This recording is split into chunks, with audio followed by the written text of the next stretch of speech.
Racism is a belief that groups of humans or different groups of people possess different behavioral traits, and those behavioral traits correspond to physical appearance, and it can be divided based on the superiority of one race over another race. We also see that racism means that there will be things like prejudice, discrimination, all of those types of things that are going to challenge us, those types of things that are going to um, really define who we are. The issue of racism has been one that the world has been dealing with forever. It's one that the church has dealt with. If you look historically in the church, especially back in the 16th and 17th centuries, during a time that was known as the Reformation, it's a time where the Christian church or the Catholic church was starting to split and starting to divide itself over many of the beliefs and the systems that were taking place back there, especially in the Catholic Church. One of the things that the hierarchy, the Christian religious hierarchy, was dealing with, believe it or not, was whether or not African Americans, as well as Indians, had souls. Did they have an eternal soul that needed to be considered by the church? And did they have a soul that needed to be, nurtured to have faith in God and to grow in a relationship with God? Did they have an eternal being or presence about themselves? That was one of the things that was being discussed in the early church. Also, they talked about whether or not these individuals were actually fully human. Now, can you imagine? Can you imagine the religious hierarchy today talking about whether or not individuals, because of their race, were really fully human and whether or not they had an eternal soul? But this was one of the debates that was taking place in the church, and it was part of the reason that we have racism today. It kind of festered it a little bit, but it's not the only one. Look historically in our nation, and we had a slave-based economy in the South for many, many decades, many, many years. The slave-based economy actually necessitated almost a racial type of system. And consequently, in trying to defend this racial system, this slave-based economy, they came up with scientists and people and politicians and whatever. They came up with all kinds of reasoning to justify it. Some of it was biological, some of it was zoological. I mean, there was all kinds of reasons that they came up with to support this particular system.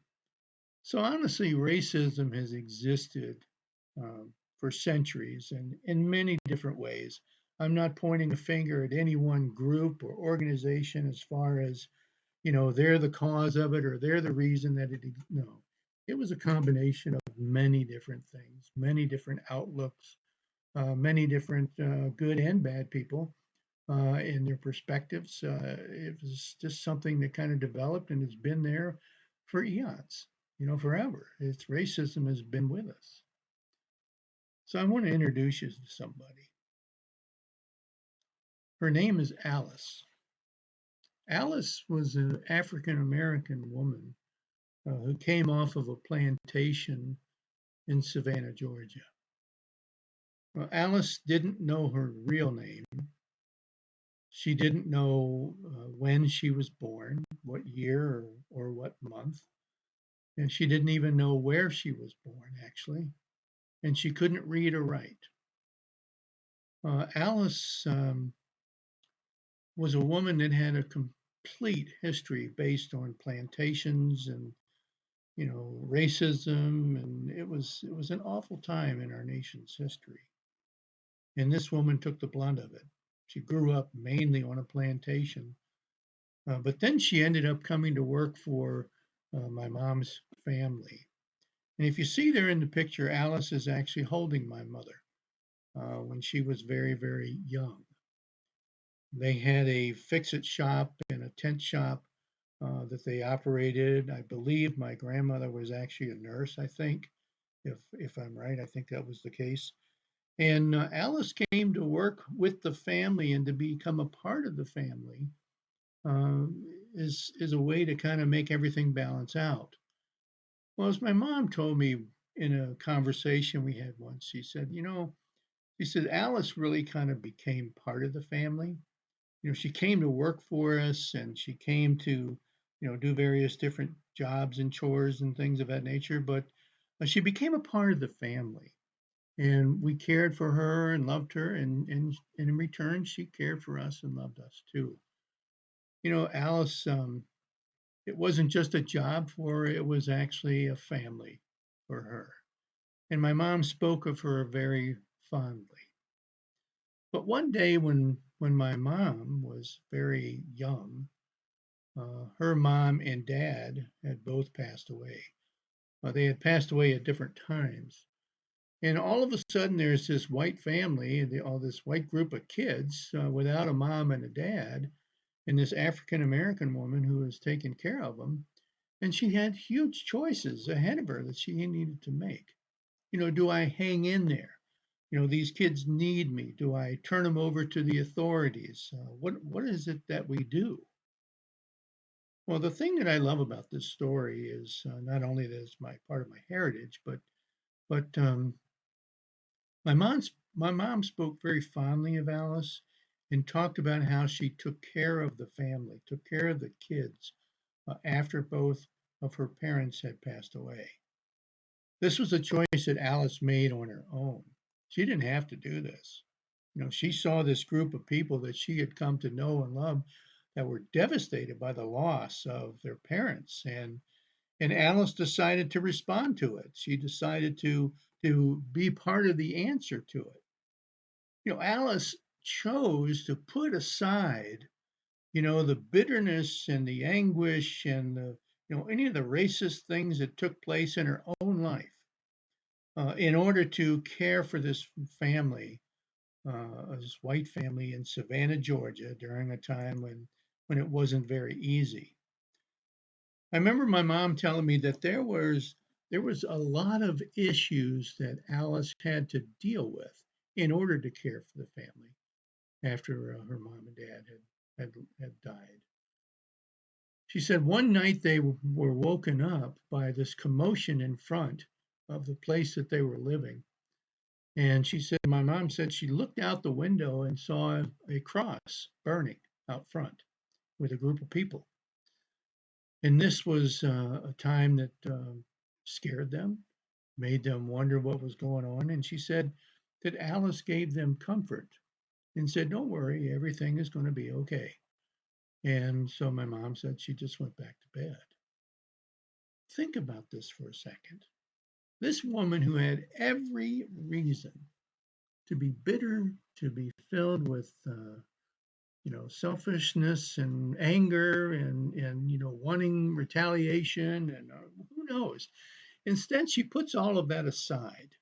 She puts it aside in order to care for this family that's been devastated by the loss of their parents. I think remarkably, I think that this person really exemplifies the way that God looks at people and how God would want us to respond to people. Alice chose this path. She didn't have to do it, but she was a woman of integrity, I believe. Especially when you're there with a group of kids, you're taking care of it, you know the situation, and they're burning a cross out front. I don't know, man. I might have just headed for the hills. I don't know. But Alice chose to respond to the situation and the racism in her life in a very loving and godly fashion. Very loving and godly fashion. So it makes me ask the question, how does God look at racism and what does the scriptures say about racism? Well, here's one example here. This comes out of the book of Deuteronomy, and it says that God cares about people, regardless of their ethnicity, their nationality, and their social status. It flat doesn't make any difference. God looks at people and he says, you know, they're my creation. I've created everybody in my image, and I've also created everybody different. And I value these people. I value my creation, and I love my creation. He says, I don't hold one over top of the other. You're all equal in the sight of your creator. Scripture also tells us here that well, let's take a look. God does not show favoritism, but accepts from every nation the one who fears him and does what is right.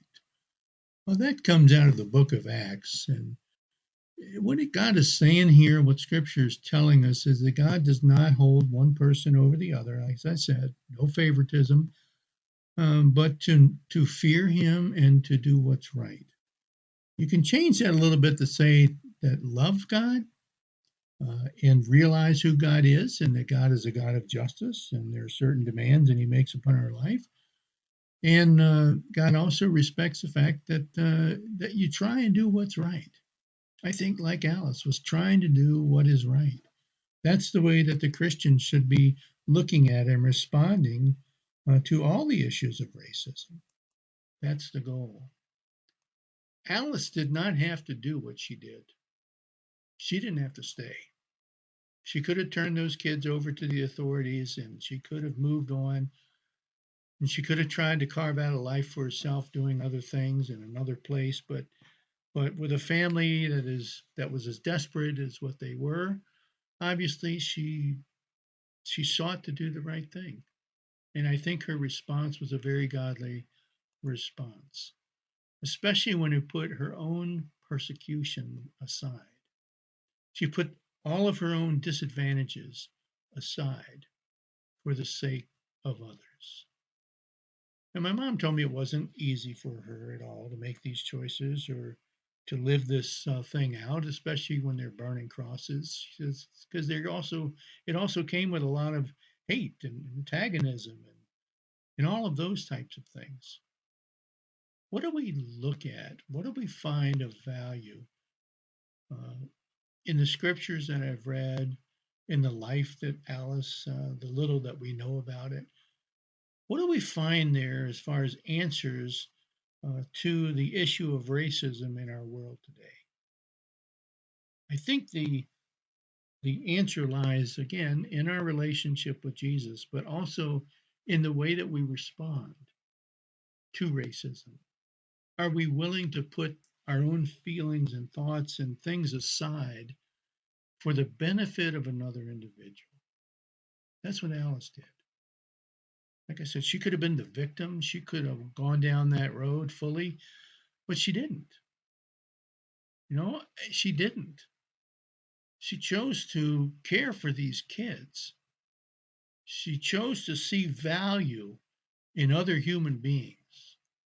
She chose to put all of the things that had been painful to herself during her life aside for the simple fact, the simple caring for this family that was devastating. May you and I start to do the same thing if we haven't already. May you and I start to value people in the same way that Alice did, where, you know, my own feelings and my own hurts and disappointments don't make as much difference as the welfare of another individual. Listen to what I'm saying. That we would consider ourselves less and other people more, I think is the answer to racism in our world. I think it's the way that we'll overcome these things that have been with us for centuries. It's not a new problem. But it comes and starts with a change of the human heart.